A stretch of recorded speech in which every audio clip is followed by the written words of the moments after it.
Welcome to the Sports Montage with Sartaj. I am, of course, the Sartaj Aujla.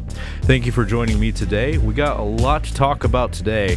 We will talk about the Kevin Durant ranking on ESPN's latest forecast that they have released.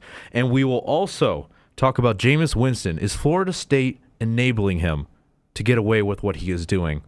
And we will also look at the NBA. The NBA is just around the corner. We're just maybe a couple days or a couple hours away from the season being officially tipped off. So we will go ahead. I'll give you my rankings and my championship prediction for the NBA. So we're just going to go ahead and get right started with Kevin Durant. Recently, ESPN has released their forecast, and Kevin Durant, his ranking has really caused a stir with quite the sports community. And basically, his ranking is number 8th. He's number 8th overall in player ranking. And that is something that a lot of people are having trouble with because he was the MVP of the league. And then all of a sudden, he's being ranked under Kevin Love, Steph Curry, Blake Griffin, and then Russell Westbrook. Now, don't get me wrong. Those players are very good. They are very, very good. And just a really quick note, as of now, as of this recording and this podcast, they've only revealed up to number 4, so that's Russell Westbrook. So one of the things I have a problem with this, I also have a problem with him being ranked so low. And this problem stems from one thing. He was the MVP of the league last year. Now, he has sustained an injury. He will be missing a couple games at the start of the season, and that will affect the Oklahoma City Thunder. But if you're talking about the MVP of the season, and you're having him ranked number 8th overall of everyone in the league, everyone. And not only this, but this rankings basically shows that the Oklahoma City Thunder's best player on their roster is Russell Westbrook. Russell Westbrook is a good player, don't get me wrong, but over Kevin Durant, the MVP, a guy who can score anytime he wants to on you, it's just mind-boggling to me that he's ranked number 8th. Yes, he's injured, and he could miss a couple games, maybe a couple of weeks of the NBA season. But to rank him so low, 8th overall. If we analyze the people ahead of him, we got Kevin Love, of course, number 7, Cleveland Cavaliers.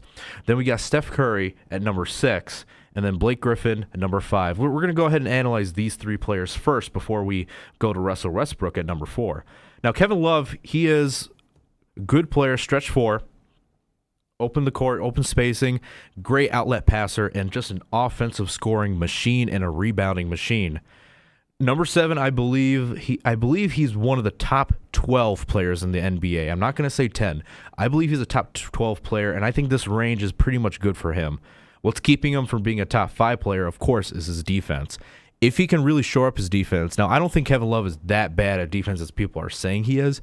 If he can shore up his defense, he can easily be in the top 5, easy. But right now, I think the number 7 range, around the number 7 is basically where you would rank Kevin Love. Steph Curry is an offensive machine. To have him ranked above of Kevin Love, I think that's okay because Stephen Curry is the focal point of the Golden State Warriors offense, along with Klay Thompson and everyone else they have on that roster. Golden State is just packed with talent. And right now, the biggest talent for Golden State might be arguably, debatably, Steph Curry. So Steph Curry being rated number 6 is merited. But once again, you can't merit him over Kevin Durant. And if we go ahead and go back to Kevin Love, Kevin Durant does play some defense. He does. And he can score, he can rebound, he can do all 3 things in the game.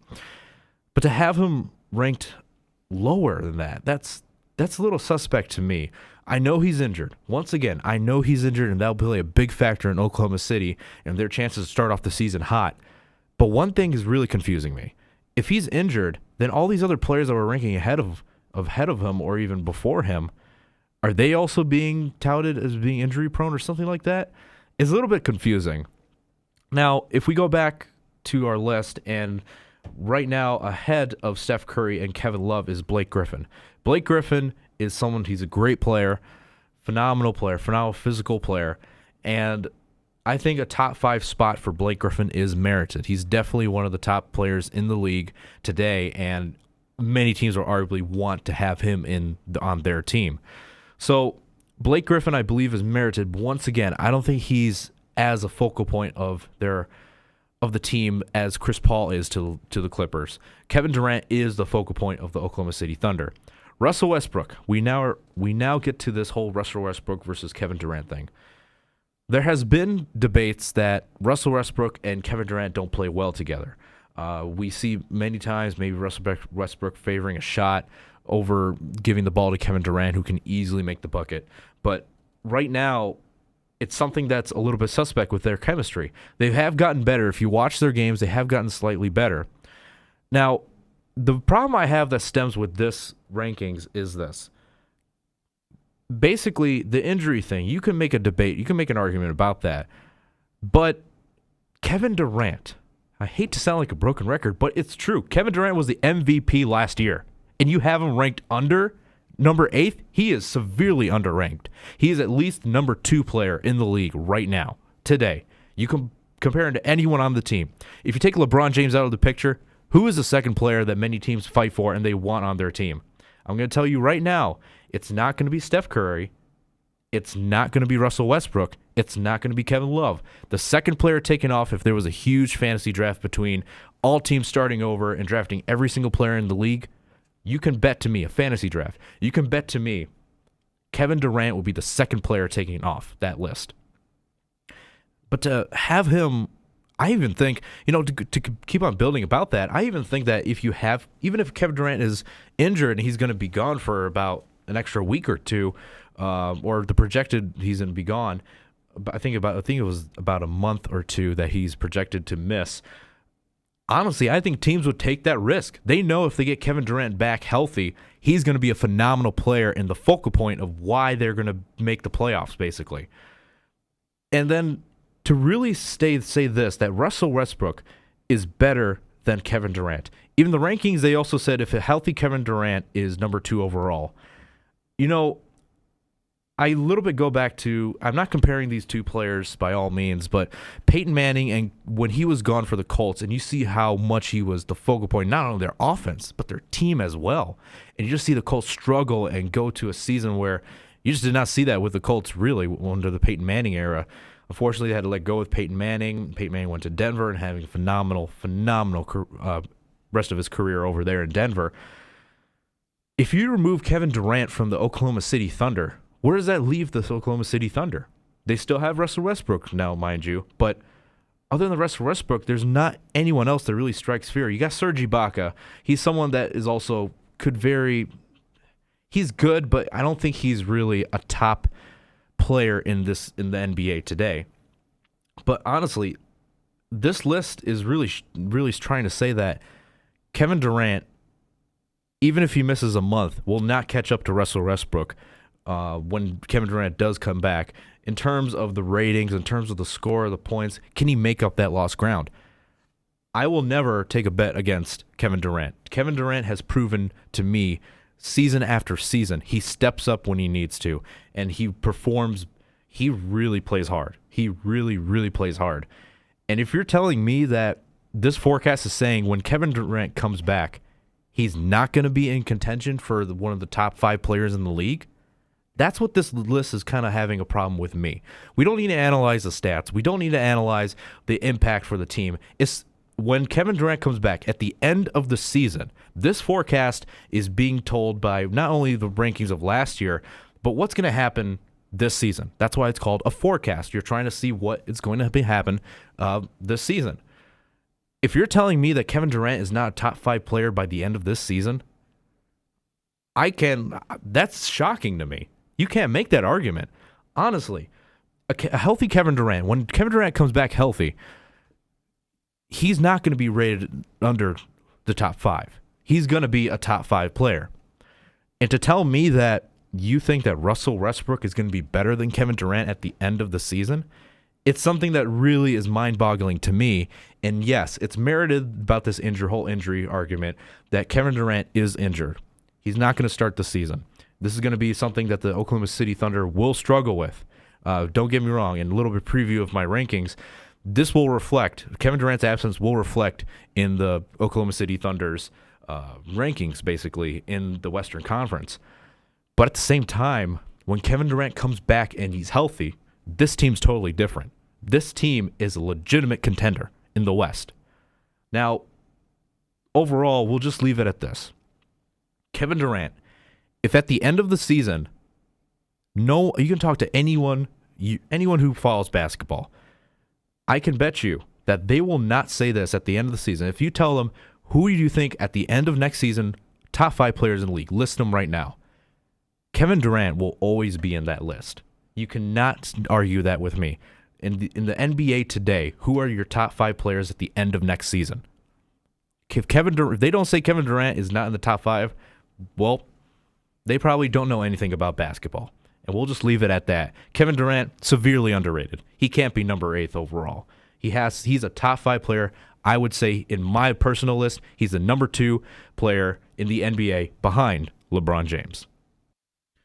When we look at players in the NCAA and with their respective teams in the NCAA, there's one thing that's for certain. These players need to perform at their best to achieve their dreams. Every player that comes through the NCAA, at least almost every single one of them, want to go and play professionally. Now, one of the things that can help these players is their coaches. The coaching staff, everyone who works with this individual athlete, they can help them and be a role model and a mentor to them to help build upon their success. Now, a little interesting situation that is happening right now in the NCAA is at Florida State, and that is one of Jameis Winston, the quarterback of the Florida State Seminoles. Now, Jameis Winston as a player, phenomenal. He's someone that might go in the top 10 in the NFL draft. However, there's some things that are really pulling him back from really going on and going to that next step of being talked about in the top 10 of the NFL draft. And that is all these incidents that are happening with Jameis Winston. If we quickly look at the timeline of what's happening with Jameis Winston, we find a lot of incidents that are really plaguing this young quarterback. On April 30th, he was cited for shoplifting, and then on September 18th, he was suspended for half a game after yelling an obscene phrase at a campus at the student union at Florida State University. And then recently, he is being investigated for alleged illegal autograph signing, which apparently there are more than 800 items appearing on websites. This is something that is growing, and it's starting to become really, really alarming and kind of worrisome. A lot of football fans, just football fans in general, you can point fingers all you want, you can say anything you want, but one thing's for sure, you gotta worry at least a little bit for Jameis Winston. Jameis Winston right now is not making the most of his opportunity. Now, what I mean by that is this. He's making the most of his opportunity on the field. But at the same time, you're going to be judged by the NFL and the NFL teams by what you do off the field as well. And right now, that complete opportunity of on the field and off the field, his off the field antics are really, really causing some concern for NFL teams. Now, who's the finger to point? Who do you point the finger to? One thing's for certain. I opened this topic by mentioning that coaches should be mentors to these players. And one of the things I'm really concerned about is Florida State as a whole and their coaching staff. Now, Jimbo Fisher is a great coach, great football coach, great football mind. However, there are a lot of things that are happening with Jameis Winston that you're saying, why are the coaches letting him go so easily? Now, for being suspended for half a game, he was suspended for half a game after this incident about him yelling obscenities in the student union. He was suspended for half a game. That's the equivalent of getting slapped on the wrist. And you would think that for someone who represents the Florida State program, a nationally ranked program, that there would be more of a punishment in place. But since he got off with only half a game, what does that send a message to? That sends a message to everyone else in their locker room saying, wait, if Jameis Winston can get away with that, I mean, is there really an authority figure here? Are we more free to do whatever we want? That's really bad to say. That's really, really bad to have in your locker room for all these players looking at Jameis Winston's incidents and thinking, wait a second, if our best player on the roster is getting away with this kind of stuff, what can I get away with? Once you think that, you have a locker room of discord, and that discord can turn into turmoil very, very easily. Now, Florida State keeps winning. Florida State has gone on the right path, and in terms of handling situation in the locker room, they seem to be very good in that aspect. But one thing's for certain. In the end, this whole situation of how Florida State is handling Jameis Winston is not going over well. Florida State is just slapping the wrist of Jameis Winston for all these antics that he's getting into, and that's not something that you should show to a player. When players come through the college and universities to play football, basketball, any kind of sport, they need a mentor and they need to be held accountable for their actions. We've seen a lot of penalties go down in the NCAA, a lot of players getting punished for what they have done. But right now, there's no such thing as special treatment, and there should not be any special treatment for any kind of player. Florida State needs to do something about Jameis Winston, because this man's career is on the line with his antics. And right now, no one's punishing him enough in order for him to wake up and say, I can't do this kind of stuff if I'm serious about playing professional football.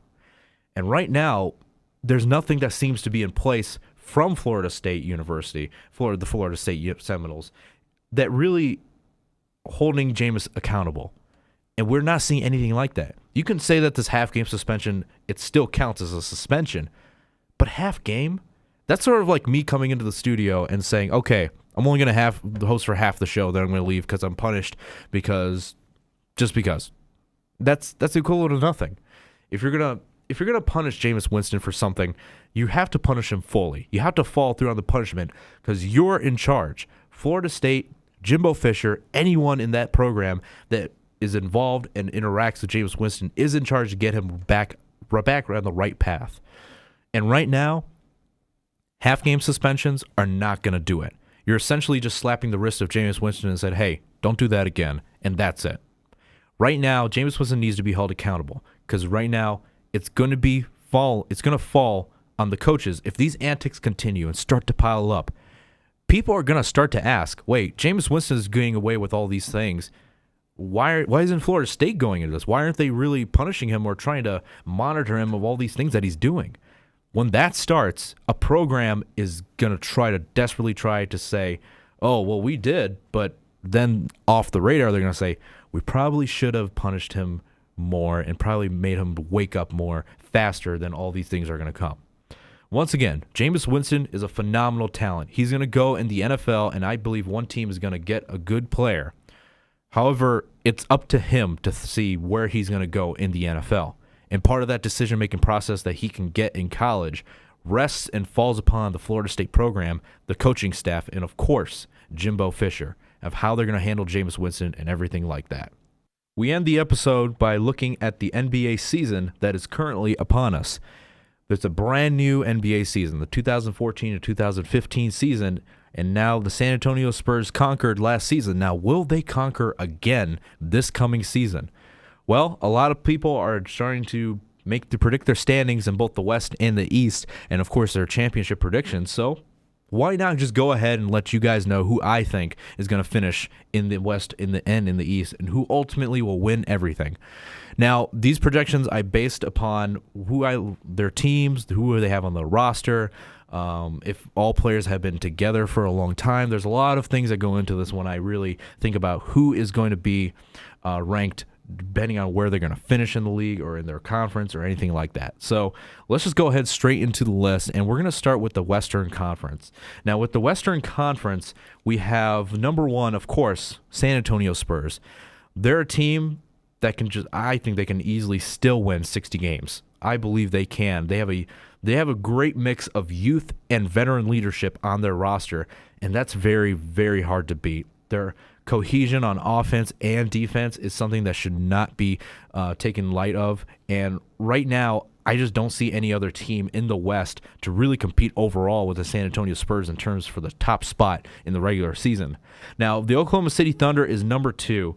A lot of people have them ranked number 1. But once again, I alluded early on to the show that Kevin Durant, his absence is going to be felt by the Oklahoma City Thunder for that month or however long he's going to be gone. So I believe they're going to start slow. When he comes back, they're going to work him slowly back into the team, back into the offense and defensive plans and offensive plans. But overall, I believe they will get it back, and Kevin Durant will prove that he's not ranked number 8th overall in the league.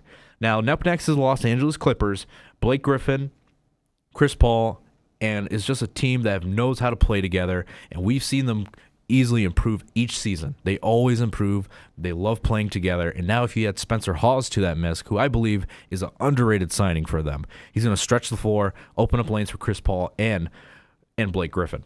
Now, Dallas Mavericks are up next. They've had a lot of additions, and I believe they're a team to watch this coming season. Up next is the Portland Trail Blazers. Damian Lillard, LaMarcus Aldridge, they're going to improve upon, get more, since they have experience in the playoffs now. That can only be beneficial to them. Up next is the Golden State Warriors, followed by the Houston Rockets and the Memphis Grizzlies. All three teams that were able to get into the playoffs last season, and although there hasn't been much improvement for all three of those rosters, Golden State has a new coach in Steve Kerr. Houston Rockets lost Chandler Parsons, who I believe they're going to miss deeply. And Memphis Grizzlies, they have Marc Gasol back healthy, so that's only going to prove better for them, but I just don't see them really getting over a tough Western Conference, but I do believe they will be able to get into the Western Conference playoffs. Now, overall, if we combine all of this, who's going to win the Western Conference Finals?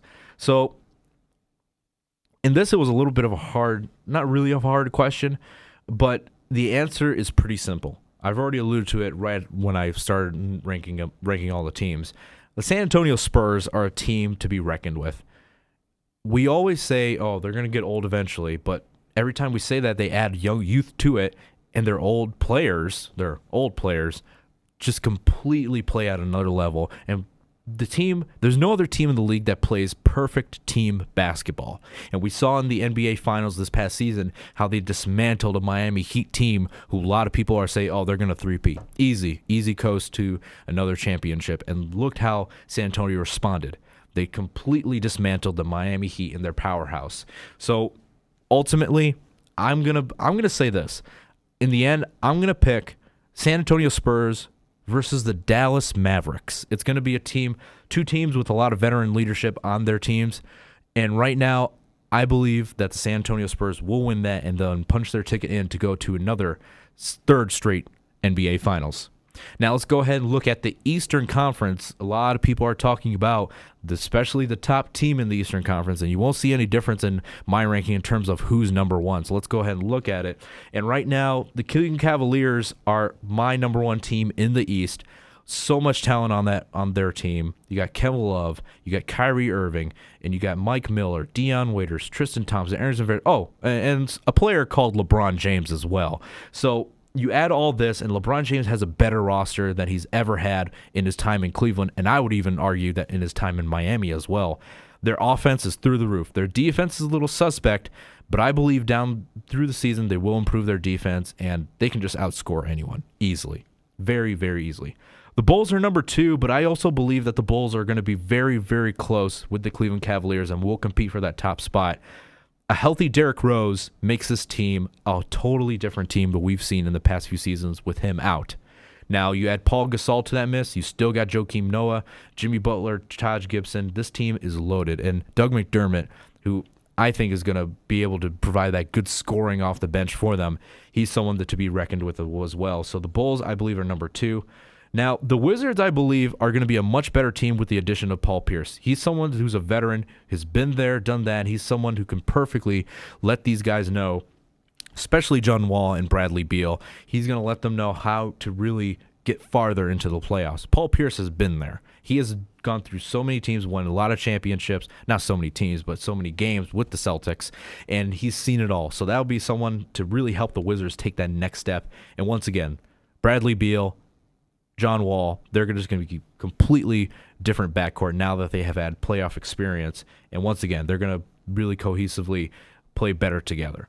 And then up next is the Raptors, and then followed by the Miami Heat, who I believe they're not going to take too much of a fall. They do take little bit of a fall here to number 5 based on their last year rank. But I believe Chris Bosh and Dwayne Wade, if both of them are healthy, this is going to be a really, really good Heat team. Not to the level of dominance these past 4 years, but they're going to be a good team to stay in the playoffs and make some noise in the playoffs. After the Heat, I have the Atlanta Hawks. They are a much healthier team going into next season, so I believe they will definitely jump up in the rankings. Number 7, I have the Charlotte Hornets. Lance Stevenson adds a new dimension to their team. You add that already with MKG, Al Jefferson, and a bunch of other players on the roster. They are definitely an improved team this season. And rounding out the list is the Brooklyn Nets, who I believe will make the playoffs. The addition of Lionel Hollins, who I believe is a underrated coach. He's someone that will always bring this team, continue that team's run in the playoffs. So overall, now the burning question is, who is going to win the East? I think the final game is going to be between the Cleveland Cavaliers and the Chicago Bulls, and this is where it's going to be really, really tough to really try to make out a winner. On one side, you got LeBron James, and the other side, you got Derrick Rose. I think this game is probably going to be who can score the most and who can score the most fast. In that category, I believe the Cleveland Cavaliers have the slight edge on each of those categories for facing the Chicago Bulls in the Eastern Conference Finals. So I'm going to say the Cleveland Cavaliers go on to the to the Finals and face on the San Antonio Spurs. Now, in terms of who I think is going to win the Finals, it's going to be a very tough because I believe the Cleveland Cavaliers, in my opinion, even though they've added Kevin Love, even though they added LeBron James and a bunch of other players to their bench, they're a little bit underrated.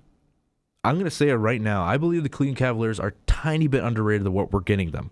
Now, the only thing that really concerns me with the Cleveland Cavaliers is the defense. If they can get the defense on tact and basically on par with every single player, and every player can play defense on their team, this is another completely different Cavaliers team from one that we're already projecting.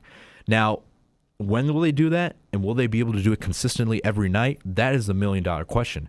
If they can, I believe the Cleveland Cavaliers no team can compete with the Cleveland Cavaliers in the NBA if they're able to lock down their defense. Now, having said that, the San Antonio Spurs played perfect basketball, perfect team basketball. They have a great, great mix of youth and veteran leadership. And to me, that trumps all. You got Greg Popovich, a Hall of Fame coach, who knows how to get his players ready, knows how to game plan, knows how to scheme, and everything like that. I believe, unfortunately, the San Antonio Spurs, I say unfortunately because I'm from Cleveland, I think the San Antonio Spurs are going to win the finals again. There's too many questions on the Cleveland Cavaliers that are really causing me to question if they're actually going to be able to compete one-on-one with the San Antonio Spurs. It's that the huge thing that concerns me with the Cavaliers, it's not that the limited playoff experience on the roster, it's the defense. One of the biggest things is Kyrie Irving, can he play defense? Deion Waiters, can he play defense? Kevin Love, can he play better defense? It's too many questions in one, and defense is a huge, huge thing in the NBA. If you can't stop the other team from scoring, it's really child's logic. You can't win the game. So right now, that's my main concern with the Cavaliers, and it's a concern that many people are downplaying right now. And honestly, I think it's going to be a close series. I'm going to say in 7 games, the San Antonio Spurs will be able to rout the Cleveland Cavaliers and win the NBA Finals.